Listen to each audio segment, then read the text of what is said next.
नमस्कार, मैं हूं तुम खान। दिन भर की खबरों में सबसे पहले नजर डालते हैं आज के मुख्य समाचारों पर। वकीलों को सद्बुद्धि के लिए पुलिस ने दी हवन में आहुति, अफसर की डांट पर खत्म किया यज्ञ। वकीलों ने फूंका मुख्यमंत्री का पुतला, सोमवार से आंदोलन उग्र करने की चेतावनी। माकपा देगी जनता को सिद्धांतों का विकल्प, वृंदा करात ने की घोषणा, फुटबॉल नहीं बनी जनता। महाशिवरात्रि की तैयारी, भक्त रिझाएंगे भोलेनाथ को। अब समाचार विस्तार से। वकीलों के खिलाफ पुलिस का गुस्सा हनुमानगढ़ में भी नजर आया। हनुमानगढ़ जंक्शन, सदर थाना और महिला थाना सहित नोहर थाने का मैच भी बंद रहा। पुलिस कर्मियों ने उपवास रखकर विरोध जताया। हालांकि उच्च अधिकारियों से मिली हिदायत की वजह से उन्होंने बयान देने से गुरेज किया, लेकिन इसके बावजूद कांस्टेबल विनोद कुमार ने कलेक्ट्रेट के सामने यज्ञ किया और हवन में आहुति दी। उसने भगवान से वकीलों को सद्बुद्धि देने की प्रार्थना की। आइए देखते हैं कांस्टेबल का हवन यज्ञ। ओम शांति, जय जय शिव बोले, ओम जय शिव। वकील देवो, वकीलों की सद्बुद्धि देओ।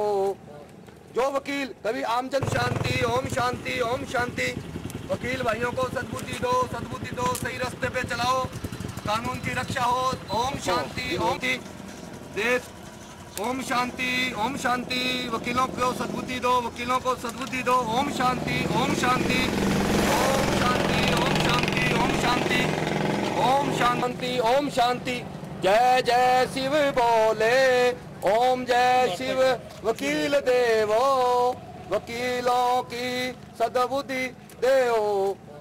जो वकील कभी आमजन की नहीं सुनते और जो आज भारतीय सीमा पर जिन्होंने जवानों के नस कट गए, आज तक वकील कभी हड़तालों पे नहीं आए उनके लिए। और जो जयपुर में किया है वो भोली वाली जनता का पैसा, जो टेम्पू गाड़ियाँ उनको आग लगा दी गई, पुलिस की गाड़ी को आग लगा दी गई। क्या ये वकीलों का काम है? ये कानून वालों का काम नहीं है। हम उनकी सद्बुद्धि के लिए यज्ञ कर रहा हूँ। हमने कोई हड़ताल या वो नहीं किए। हम सरकार का साथ देंगे, कानून का साथ देंगे। हम कानून के रखवाले हैं। हमने यज्ञ किया है, उनकी सद्बुद्धि हो और वो जनता की सेवा करें, जनता और भारत के लिए काम आए। हमारे अधिकारियों ने कानून व्यवस्था बनाए रखने के लिए जो वकील लोग तोड़फोड़ कर रहे थे, जनता के सामान को तोड़फोड़ कर रहे थे, वो जनता कोई बाहर की नहीं है। वकीलों के कोई भाई है, कोई बहन है जिन्होंने रेडी और टेम्पू लगा रखे थे। और पुलिस भी कोई बाहर की नहीं है, पुलिस भी जनता की सुरक्षा के लिए है। और वकीलों ने जो वहाँ कारनामा किया वो बहुत ही दयनीय है। मैं उनकी आलोचना करता हूं। और वकीलों को सद्बुद्धि देने के लिए मैंने ये कलेक्टर ऑफिस के सामने, जज साहब के ऑफिस के सामने ये यज्ञ शुरू किया है कि हे भगवान, हे प्रभु, इसमें हमारे राज्य में शांति रहे और वकील लोग अच्छा कार्य करें और सच्चाई का साथ दें, झूठ का साथ। ये मैं शाम तक करूंगा। इससे है कि कुछ थोड़ा वकीलों को सद्बुद्धि आ जाए और तोड़ फोड़ की जो घटनाएं हैं वो न करे आगे से। टकराव आप ये मानते हैं कि वकील बहुत ज्यादा गलत है? नहीं, आज तक गलत नहीं। जहाँ तोड़ फोड़ किया वहाँ तो गलती है। वो तो वकीलों की संपत्ति है, अपने लोगों की संपत्ति है, जनता की संपत्ति है। अगर वो वहाँ जो नुकसान हुआ है, अगर पुलिस की गाड़ी जली है तो वो भी जनता की है, पुलिस जनता के सहयोग के लिए है। और अब वो नई गाड़ियाँ खरीदेंगे तो लोगों से जो सरकार के जो अच्छे काम में पैसे लगने थे वो पैसे नहीं लग सकेंगे, गाड़ियों में खरीद में लग जाएंगे, कोई और जो टूट फूट है उनको सही कराने में लग जाएंगे, तो हमारे राजस्थान का विकास रुक जाएगा। सरकार के खिलाफ वकीलों का गुस्सा शनिवार को भी नजर आया। आक्रोशित वकीलों ने सरकार के खिलाफ नारेबाजी की और मुख्यमंत्री का पुतला फूंका। उन्होंने सोमवार से आंदोलन को और उग्र करने की चेतावनी दी। अधिवक्ताओं पर लाठीचार्ज करना न सिर्फ पुलिस पर भारी पड़ गया, बल्कि सरकार भी कटघरे में है। आक्रोशित वकीलों ने बार रूम के सामने मुख्यमंत्री का पुतला फूंका और सरकार विरोधी नारे लगाए। उन्होंने कहा कि सरकार की गलत नीतियों का नतीजा है कि आज प्रदेश में वकील और पुलिस आमने सामने हैं। हनुमानगढ़ द्वारा जयपुर के अधिवक्ताओं के साथ की गई मारपीट के खिलाफ आज रोष प्रकट करते हुए गहलोत सरकार का, मुख्यमंत्री गहलोत का पुतला बार संघ कार्यालय के सामने जलाया गया। और गहलोत की गलत नीतियों के कारण आज पुलिस प्रशासन और वकीलों में टकराव की स्थिति बनी हुई है। आज अगर गहलोत सरकार सही तरीके से निर्णय लेती तो आज पुलिस और वकीलों में कोई मतभेद नहीं होता और कोई ऐसी कोई कार्रवाई नहीं होती। वकीलों का कहना है कि गहलोत सरकार फूट डालो और राज करो की नीति अपना रही है। इसे बर्दाश्त नहीं किया जाएगा। बार संघ के पूर्व अध्यक्ष जितेंद्र सारस्वत ने जिले की पुलिस पर भ्रष्टाचार के आरोप लगाए। उन्होंने कहा कि नोहर और भादरा का ताजा घटनाक्रम इस बात का पुख्ता प्रमाण है पुलिस किस तरह भ्रष्टाचार में लिप्त है। राजस्थान के इतिहास में दो बातें पहली बार हो रही हैं। समाज के सबसे बुद्धिजीवी, बुद्धिमान, कानून के जानकार और सभ्य लोग जो एक सभ्य तरीके से अपना आंदोलन कर रहे थे, प्रदर्शन कर रहे थे, उनके खिलाफ पुलिस ने रबड़ की गोलियां चलाई, लाठियां मारी, उनकी पिटाई हुई। वकील हमारे हॉस्पिटल में एडमिट हैं, जो कि आज तक के इतिहास में ऐसा कभी नहीं हुआ। पुलिस ने बेवजह शांतिपूर्वक आंदोलन करने वालों के खिलाफ इस तरह की क्रूरता की कार्रवाई की हो। और राजस्थान के इतिहास में दूसरी बात ये हो रही है कि राजस्थान उच्च न्यायालय के आदेश की अवहेलना करते हुए राजस्थान उच्च न्यायालय का जहां सम्मान होना चाहिए वहां हमारी राजस्थान पुलिस उस आदेश के विरुद्ध सड़क पे आ गई है। जयपुर में कल पुलिस वालों ने प्रदर्शन किया। अब मामला जो है वकीलों का तो एक अलग रह गया, राजस्थान उच्च न्यायालय और पुलिस का रह गया है। अब वकीलों के जो पिटाई हुई है, हमारी जो 14 सूत्री मांगे हैं, उसके लिए हमारा आंदोलन लंबा चलेगा। ये लड़ाई हमारी जारी रहेगी। कल हम हनुमानगढ़ में हमने सड़क रोकी थी। अब सोमवार को इस आंदोलन को उग्र रूप दिया जाएगा। बार काउंसिल और हमारे आंदोलनकारी जो समिति बनी हुई है उसके निर्देशानुसार सोमवार को हम सभी बार संघों से बातचीत चल रही है कि जितने बार संघ रावतसर, पीलीभंगा, नौर, भादरा, उन सब से हम एक रिक्वेस्ट करेंगे कि वो एक ही समय के अंदर सब जगह सड़क जाम करें ताकि इस प्रशासन पे जोर पड़े। और ये लड़ाई जो अब पुलिस जो अपना जो इनका चरित्र था, ये भ्रष्ट पुलिस वाले, भ्रष्ट पुलिस के ऑफिसर्स जो जिनका कृत्य निंदनीय होता है, वो लोग प्रजातांत्रिक तरीके से हमारे तरह से प्रदर्शन करना चाहें, इन्होंने तो अप्रजातांत्रिक कार्रवाइयां की हैं। आज कोई भी पुलिस अधिकारी बिना पैसे काम नहीं करना चाहता। अभी हमारे परसों ही नौर के अंदर डीवाईएसपी हरिराम जी थे, वो पकड़े गए। और वो तो एक भला अच्छा आदमी, जागरूक आदमी था जिसने एक शिकायत की एंटी करप्शन विभाग को। बाकी यहाँ रोज सुबह से लेकर शाम तक लोग थानों में जाके पैसे देते हैं और अपना काम करवाते हैं। माकपा देगी जनता को कांग्रेस और भाजपा का विकल्प, लेकिन वह किसी और की तरह से नहीं बल्कि सिद्धांतों और ईमानदारी पर आधारित विकल्प होगा। कुछ इसी तरह की बातें उभर कर आई शनिवार को भगत सिंह चौक पर हुई सभा में। माकपा के वरिष्ठ नेता और पूर्व सांसद हन्नान मौला और वरिष्ठ नेत्री वृंदा करात ने इस तरह की बातें कर जनता को पार्टी की ओर आकर्षित करने का प्रयास किया। माकपा अब परिवर्तन चाहती है। इसके लिए संघर्ष संदेश जत्था शनिवार को हनुमानगढ़ पहुंचा। जत्थे का नेतृत्व कर रहे हैं माकपा के राष्ट्रीय सचिव और 8 बार लोकसभा सदस्य रहे वरिष्ठ नेता हन्नान मौला। साथ में पहुंची राज्यसभा की पूर्व सदस्य और पोलित ब्यूरो की सदस्य वृंदा करात। आम लोगों को भोजन, कपड़ा, आवास, चिकित्सा, शिक्षा व रोजगार की सुविधा उपलब्ध करवाने के लिए उचित माहौल बनाने के लिए इस जत्थे ने लोगों को प्रभावित भी किया। हनुमानगढ़ जंक्शन स्थित भगत सिंह चौक पर हुई सभा को पूर्व सांसद हन्नान मौला, वृंदा करात, राज्य सचिव प्रोफेसर वासुदेव, जिला काउंसिल सचिव रामेश्वर वर्मा, किसान सभा के प्रोफेसर ओम जांगू, बलराम पुनिया, बलवान पुनिया, रघुवीर वर्मा, नसीब खां, चंद्रकला वर्मा आदि ने संबोधित किया। उन्होंने कहा कि हम परिवर्तन चाहते हैं। यह परिवर्तन जनता की सोच पर आधारित है। इसमें किसी प्रकार की सौदेबाजी नहीं। कांग्रेस और भाजपा आम जनता को फुटबॉल समझती हैं, जबकि माकपा इस मिथक को तोड़ना चाहती है। काल्पनिक विकल्प की बात हम नहीं करते। केवल भारतीय जनता पार्टी और कांग्रेस के बीच लात खाने की फुटबॉल की नहीं है।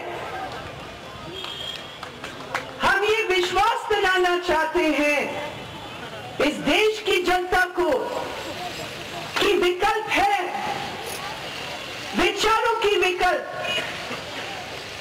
सिद्धांतों की, असली सिद्धांतों की विकल्प, असूलों की राजनीति, ईमानदारी की राजनीति, ऐसा विकल्प है। ये काल्पनिक विकल्प नहीं है। इस विकल्प की हमने देखा है, संघर्ष वो विकल्प को तैयार करता है। संघर्ष उस नेता को तैयार करता है कि अपनी जान को कुर्बान कर देता है, लेकिन उस विकल्प को नहीं छोड़ता है। जनता ये संघर्ष तैयार करता है। वृंदा करात ने त्रिपुरा की राजनीति हालात पर चर्चा करते हुए कहा कि किस तरह वहां जनता ने वामदल को सीने से लगाया। राजस्थान में ऐसे हालात बन रहे हैं, बशर्ते कि हमें अपनी जमीन नहीं छोड़नी है। जहां त्रिपुरा की आदिवासी, त्रिपुरा की दलित, त्रिपुरा की औरत, त्रिपुरा की अल्पसंख्यक, त्रिपुरा की गरीब ने तय किया कि हम लालच की राजनीति के शिकार नहीं बनेंगे, हम इस लूट और भ्रष्टाचार की राजनीति के शिकार नहीं बनेंगे। 7 बार इस लाल झंडा को चुनकर एक बार फिर त्रिपुरा में हमारा सरकार का गठन। वृंदा करात ने पश्चिम बंगाल की राजनीति पर भी चर्चा की। उन्होंने कहा कि हम फिर वापस लौटेंगे। क्यों हुआ? बंगाल में 34 साल हमारी लाल झंडा की सरकार क्यों चली? हताश मत होना, बंगाल की जनता समझ रही है कि जिस परिवर्तन को समझकर उन्होंने नारा देकर उन्होंने लाल झंडा को एक बार हटाया था, आज वही जनता कह रही है कि हमें लाल झंडा प्यारा है, लाल झंडा की नीति है। माकपा नेत्री वृंदा करात ने राज्य में वकीलों और पुलिस के बीच टकराव की स्थिति के लिए गहलोत सरकार को जिम्मेदार ठहराया है। उन्होंने कहा कि अगर सरकार विवेक से काम करती तो इस तरह की नौबत नहीं आती। राज्य में वकीलों और पुलिस के बीच बढ़ते टकराव के लिए माकपा ने गहलोत सरकार को जिम्मेदार ठहराया है। माकपा पोलित ब्यूरो की सदस्य वृंदा करात ने कहा कि अपनी मांगों को लेकर वकील प्रदर्शन कर रहे थे, उन पर लाठीचार्ज करवाने की कहां जरूरत थी। कि गहलोत सरकार ने जो वकीलों के ऊपर बेरहमी से लाठियां चलाए, पुलिस को आदेश देकर वकीलों को मारने पीटने का जो आदेश दिया सरकार ने, मैं मानती हूँ हमारी पार्टी उसका सख्त निंदा करती है। और हम ये भी मांग करते हैं कि जो झूठे मुकदमे वकीलों के ऊपर लगाए गए हैं वो सब वापस ले जाए और वकीलों के साथ बातचीत के द्वारा जो उनकी जायज समस्या है उसका हल निकालने का प्रयास करें। माकपा नेत्री वृंदा करात ने पुलिस के आंदोलन को भी सरकार की देन बताया। उन्होंने कहा कि यह सब सरकार की विफलता है। ये गहलोत सरकार की ही जिम्मेदारी है कि वो किसी आंदोलन को किस रूप में देखते, किस नज़र में देखते हैं। और यहाँ तो उन्होंने पुलिस कर्मियों और वकीलों के बीच जानबूझकर इस प्रकार का माहौल पैदा किया है। सरकार अगर अपने विवेक को इस्तेमाल करके समझते कि वकीलों की कुछ जायज मांग है, उस समय अगर वो हस्तक्षेप करते, और वकीलों ने पहले भी सरकार से कई बार बातचीत करने की प्रयास की लेकिन सरकार मानी नहीं, तो ये तो सरकार की जिम्मेदारी है कि आज पुलिस के कर्मी भी आज सड़क पर उतरे हैं। महिला उत्पीड़न के झूठे मामलों से संबंधित सवाल पर उन्होंने कहा कि यह सब गलत है, महिलाएं सबसे अधिक प्रताड़ित हैं, इस तरह की बातों का कोई मतलब नहीं। किसान है क्या? हम बिल्कुल इस बात से सहमत नहीं है और हमारे संगठन ने कभी भी ऐसे मांग नहीं उठाए, क्योंकि जो भी कानून होते हैं, चाहे किसी भी कानून को आप ले लीजिए, कहीं ना कहीं उस कानून का दुरुपयोग हो सकता है, लेकिन इसका अर्थ ये नहीं है कि कानून ही गलत है या कानून को ही बदला जाए। अगर इस प्रकार की कोई एक आध केस हैं तो ये तो पुलिस की जिम्मेदारी बनती है कि वो पहले तहकीकात करें कि इस प्रकार के केस सही है कि गलत है। आजकल एक प्रचार हो गया है कि महिलाएं दुरुपयोग कर रहे हैं, ये बिल्कुल गलत प्रचार है। इनफैक्ट उल्टा है, विशेषकर हमारे देश में जो गरीब औरत है, जो दलित आदिवासी औरत है, उसकी केस तो दूर से भी कभी दर्ज नहीं होता है, क्योंकि संपन्न वर्ग उसको पहले ही सैबोटाज कर लेते पुलिस की मिली भगत से।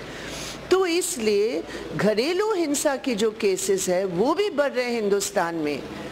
जितने महिलाएं घरों में जल के मरी है, चाहे दहेज की बात हो या कोई और बात हो, जितने भी लोग तमाम युद्ध में मरे हैं उससे ज़्यादा उनकी संख्या है। इसलिए ये मांग कुछ तत्वों से ये उठ रहा है जो महिलाओं के अधिकारों के खिलाफ है, इसलिए मैं बिल्कुल नहीं इस मांग को सही मानता। पाकिस्तान के प्रधानमंत्री की भारत यात्रा पर टिप्पणी करते हुए माकपा नेत्री ने कहा कि इसमें किसी तरह की राजनीति नहीं करनी चाहिए। यह प्रधानमंत्री की निजी यात्रा है, इसे राजनीति से कोई लेना देना नहीं।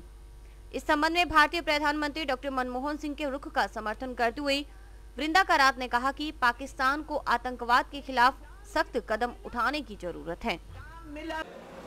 देखिए, पाकिस्तान की प्रधानमंत्री व्यक्तिगत रूप से हमारे कोई दरगाह में आना चाह रहे हैं। मैं नहीं समझती हूँ कि जो हमारी पॉलिटिकल पोजीशन है, जो कल प्रधानमंत्री जी ने कहा कि पाकिस्तान के साथ जो हम रिश्ता ठीक करना चाहते हैं, पाकिस्तान को एक सख्त कदम आतंकवादियों के खिलाफ उठाने की ज़रूरत है। ये तो एक बिल्कुल सही पॉलिटिकल पोजीशन है, लेकिन उस पॉलिटिकल पोजीशन को एक पर्सनल विजिट के साथ जोड़कर कोई दरगाह में आ रहे हैं, वो इज़्ज़त देने के लिए आ रहे हैं क्योंकि उस दरगाह में वो विश्वास करते हैं, तो इस पे सब पॉलिटिक्स को जोड़ना कहाँ तक सही है, मैं उसको नहीं मानती।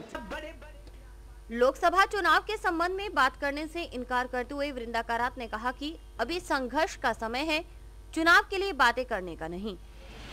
इस वक्त तो हमारी तैयारी संघर्ष की है और जो हमला हुआ है अभी केंद्र सरकार की उस बजट में कि एक तरफ बड़े पूंजीपति और कॉर्पोरेट जगत को बार बार कंसेशन दे रहे हैं और दूसरी तरफ जनता पर हमला कर रहे हैं, उसी के संबंध में आज हमारा संघर्ष है। जब लोकसभा चुनाव होगा तब लोकसभा चुनाव के बारे में विचार किया जाएगा। समाचार अभी और भी देखते रहिए दिन भर की खबरें।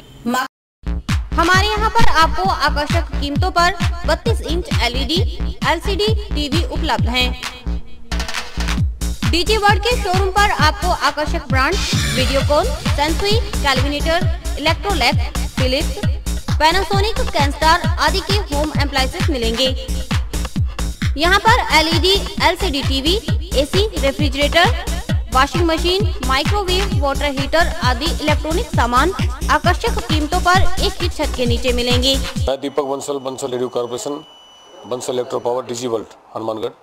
हमने ये कामना की थी कि हम वर्ल्ड कप जीतेंगे, वो वर्ल्ड कप हम जीत चुके हैं और मैं आपसे ये निवेदन करता हूँ कि जिले का सर्वप्रथम डीजी वर्ल्ड पर हर बढ़िया से बढ़िया वर्ल्ड की कंपनियाँ जो AC, LCD और वॉशिंग मशीनें, माइक्रोवन, होम अप्लाइंस जो भी रखते हैं, आप हमें सेवा का मौका देवें उचित मूल्य पर और फुल गारंटी पर आपको इलेक्ट्रॉनिक्स उत्पादन यहाँ प्राप्त होंगे।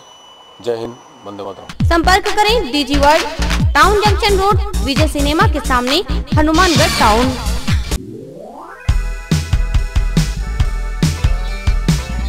मीत कलेक्शन, एक complete gents wear showroom.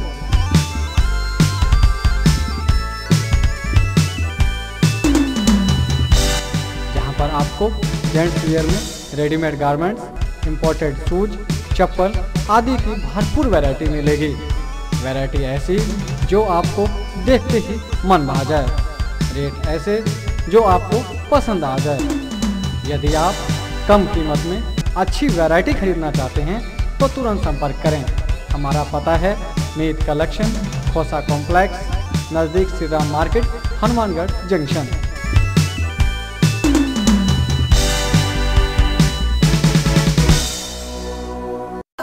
Hannan मौला को उम्मीद है कि संघर्ष यात्रा का बेहतर परिणाम सामने आएगा। हनुमानगढ़ पहुंचे हन्नान मौला ने कहा कि कुछ मसलों को लेकर पार्टी ने देशव्यापी संघर्ष यात्रा की शुरुआत की है।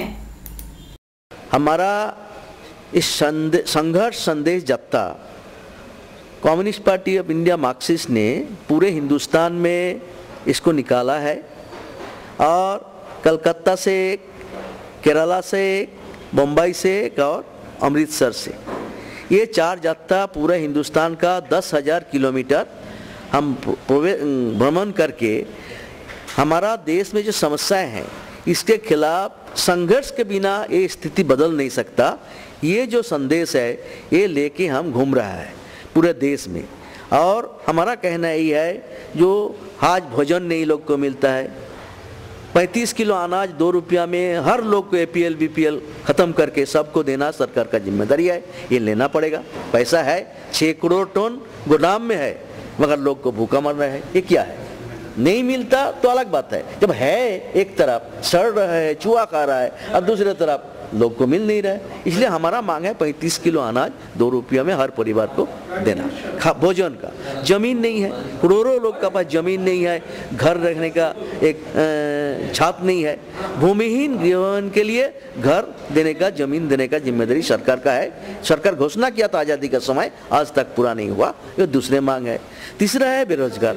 20 करोड़ नौजवान काम मांगते हैं, मगर सरकारी नीति ऐसा कि आज नया काम तैयार नहीं हो रहा है, नया काम बन नहीं रहा है। ये काम तैयार करो, बेरोजगार को काम देने का, इसी का मुताबिक योजना होना चाहिए। ये तीसरे है। चौथा है हमारा स्वास्थ्य और शिक्षा। स्वास्थ्य और शिक्षा सरकार का जिम्मेदारी है, सबको शिक्षा देना, सबको सस्ता इलाज देना। मगर धीरे धीरे 64 साल बाद सरकार अपना हाथ धो के प्राइवेट को दे रहा है। शिक्षा भी प्राइवेट और स्वास्थ्य भी प्राइवेट, जहाँ 20 गुण 50 गुण 100 गुण ज़्यादा खर्चा करना पड़ता है, जो आम लोग के लिए संभव नहीं है। इसलिए ऐसा नीति होना चाहिए जहाँ शिक्षा और स्वास्थ्य सरकार को पूरा जिम्मेदारी लेना चाहिए। ये है चौथा। 5 भी है हमारा जो सामाजिक न्याय है। दलित है, शेड्यूल कास्ट है, आदिवासी है, अल्पसंख्यक है और महिलाओं है। अब कमजोर वर्ग पर अत्याचार बढ़ते जा रहा है पूरा देश में। ये एक नीति सरकारी मजबूत होना चाहिए और इसको बंद करने के लिए कोई विकल्प रास्ता ढूंढना चाहिए। और छठी है भ्रष्टाचार। भ्रष्टाचार की वजह से हमारा देश में करोड़ों रुपया जनता को लूट हो रहा है और जनता के काम के लिए पैसा नहीं मिलता। इसलिए भ्रष्टाचार बंद होना चाहिए, मजबूत लोकपाल रहना चाहिए और जितना ऊपर का नेता है भ्रष्टाचार करेगा उसको पूरा साझा होना चाहिए। आखिरकार अटैची का असली मालिक मिल गया। दरअसल वह है नेवी का जवान रतन सिंह, जो चूरू का निवासी है। उसने शनिवार को हनुमानगढ़ आकर अटैची संभाली और रवाना हो गया। इसके साथ ही रोडवेज की एक बस में मिले अज्ञात अटैची प्रकरण का पटाक्षेप हो गया। आपको बता दें कि इस अटैची से पूरा पुलिस महकमा परेशान था। महिला दिवस पर खूब सारे कार्यक्रम हुए। इस दौरान जागो नारी संगठन, प्राकृतिक चिकित्सा एवं योग संस्थान और इंडियन डेवलपमेंट सोसाइटी के संयुक्त तत्वावधान में सम्मान समारोह हुआ। इसमें विभिन्न क्षेत्रों में उल्लेखनीय कार्य करने वाली महिलाओं को सम्मानित किया गया। समारोह में एसपी कुमार राष्ट्रदीप ने भी शिरकत की। महिला दिवस पर हनुमानगढ़ जंक्शन स्थित रोटरी भवन में हुआ सम्मान समारोह। जागो नारी संगठन, प्राकृतिक चिकित्सा एवं योग शोध संस्थान और इंडियन हेल्थ डेवलपमेंट सोसाइटी के संयुक्त तत्वावधान में हुए सम्मान समारोह में एसपी कुमार राष्ट्रदीप, उप जिला प्रमुख शबनम गोदारा, नगर परिषद के सभापति सुरेंद्र कौर, जिला परिषद की सदस्य गुलाब सिंवर व बलराम वर्मा आदि ने शिरकत की। वक्ताओं ने कहा कि समाज बदल रहा है, महिलाएं हर क्षेत्र में बेहतरीन उपलब्धि हासिल कर रही हैं। जरूरत इस बात की है कि महिलाएं अपनी जिम्मेदारी समझें। एसपी कुमार राष्ट्रदीप ने कहा कि महिला सशक्तिकरण का दौर चल रहा है, इसके बावजूद यह सही है कि महिलाएं शोषण का शिकार हो रही हैं। हमें शोषण को रोकने के लिए कारगर कदम उठाने होंगे। मैं हमेशा महसूस किया कि एक लंबे समय तक जो शोषण चला आया है महिलाओं का, केवल महिलाओं का ही बल्कि और भी महसूस करें कि किसी भी समस्या के समाधान के 2 तरीके होते हैं। पहला तरीका होता है प्रिवेंशन का, जिसे कि हम कहते हैं रोग से बचाव का तरीका, और दूसरा तरीका होता है निदान का तरीका, यानी कि जब एक समस्या आ चुकी होती है उसके बाद हम उसका सामना करते हैं। और इंडियन हेल्थ डेवलपमेंट सोसाइटी के अध्यक्ष भीम बेनीवाल, प्राकृतिक चिकित्सा एवं योग शोध संस्थान के अध्यक्ष केएल गर्ग ने आभार जताया। जागो नारी संगठन के संयोजिका शर्मिला जांगू के मुताबिक महिलाएं और पुरुष एक दूसरे के पूरक हैं, न कि प्रतिद्वंदी। समाज में बदलाव की जरूरत है। ऐसा नहीं होना चाहिए कि पुरुषों को महिलाओं का दुश्मन मान लिया जाए। और ये कार्यक्रम इसलिए करना पड़ा क्योंकि आज महिलाओं के साथ बहुत भेदभाव भी हो रहा है, उनकी सुरक्षा भी नहीं है, और कुछ हद तक महिलाएं भी मैं कहूँगी कि कहीं ना कहीं दुरुपयोग कर पुरुषों पे इल्ज़ाम लगा रही है, तो ये भी गलत है। तो कुछ ऐसे सुझावों के लिए, ऐसे अच्छे लोगों के विचार लेने के लिए हमने इस कार्यशाला का आयोजन किया। लक्ष्य कि ऐसा कुछ भी ना हो, एक दूसरे को पुरुष और महिला अपना पूरक समझे, वो अपने मन में कोई गलतफहमी न पाले। अगर आप हनुमानगढ़ में बाइक चला रहे हैं और पुलिस के जुर्माने से बचना चाहते हैं तो यह खबर आपके लिए फायदेमंद हो सकती है। जी हाँ, यातायात पुलिस खास तौर पर उन बाइकर्स की धरपकड़ करने में जुटी है जो बिना नंबर के बाइक चला रहे हैं और हेलमेट लगाने में संकोच करते हैं। इसके लिए खास अभियान चलाया जा रहा है। बाइक चला रहे हैं तो सावधान हो जाइए।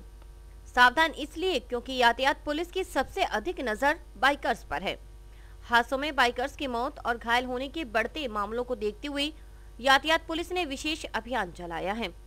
नवनियुक्त यातायात थाना प्रभारी इंद्रचंद मीणा ने चार्ज लेने के बाद अपनी प्राथमिकताएं तय करते हुए कहा कि अगर बाइक सवार हेलमेट नहीं लगाया हुआ है तो नियमानुसार जुर्माना किया जाएगा, क्योंकि हेलमेट लगाना हमारी सुरक्षा के लिए जरूरी है। वहीं ओवरलोडिंग के खिलाफ भी सख्ती बरती जाएगी। इंद्रचंद मीणा के नेतृत्व में टीम ने सतीपुरा और चूना फाटक पर कई वाहन चालकों पर जुर्माना भी लगाया। श्रीमान एसपी साहब के निर्देशानुसार एक तो अभियान चल रहा है कि जो बिना नंबर की जो नेम प्लेटें हैं, नेम प्लेट पर नंबर अंकित नहीं है, उनके खिलाफ, और एक ओवरलोडिंग, क्षमता से ज़्यादा सवारी भर रखी है या कोई ओवरलोड मोटरसाइकिल पे है या कोई टेम्पो में ओवरलोड सवारी चल रही है, उनका अभियान चल रहा है। 15 व्हीकलों की चलान की, जिसके अंदर ज़्यादातर बिना नंबर के ही थी और क्षमता ज़्यादा जिसने सवारी बिठा रखी है उसके चलान किए गए। और अभी वक्त है हेडलाइंस का।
महाशिवरात्रि का त्योहार रविवार को मनाया जाएगा। इसके लिए शिव मंदिरों में तैयारी पूरी कर ली गई है।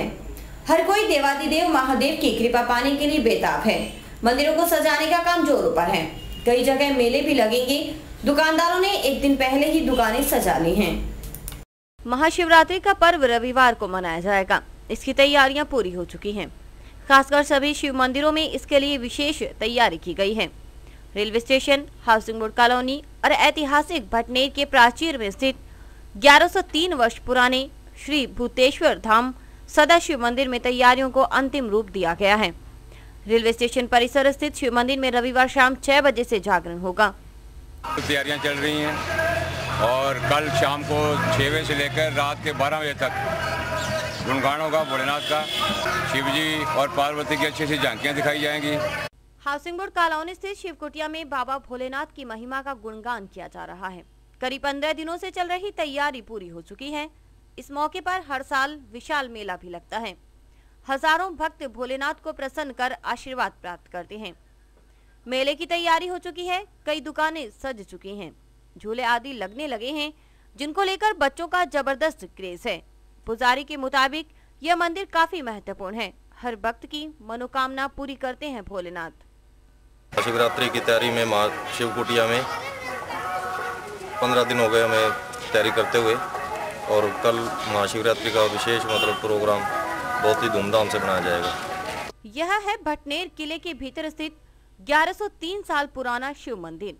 इस मंदिर की खासियत यह है कि मुगल शासक तैमूर और महमूद गजनवी भी इस मंदिर को शत-विशत नहीं कर पाए। भोलेनाथ की अपार महिमा और कृपा है।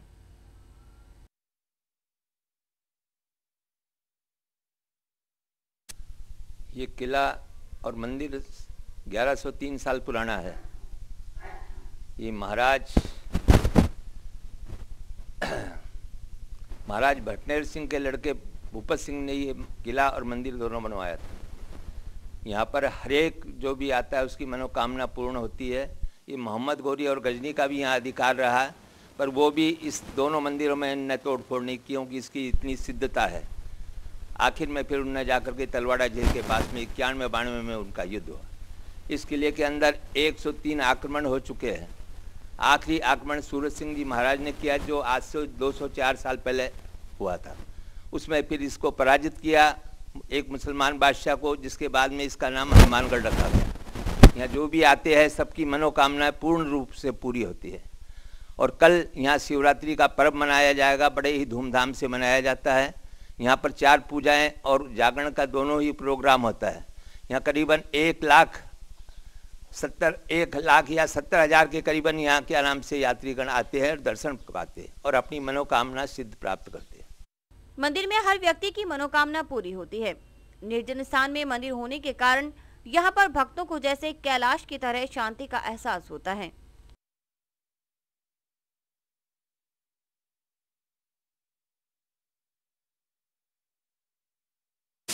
किले पर जो ये प्राचीन शिवलिंग का मंदिर है, जहाँ पे सभी लोगों की मान्यताएं पूरी होती है। जो भी यहाँ पे भक्तगण आते हैं उनकी सभी इच्छाएं पूर्ण होती है।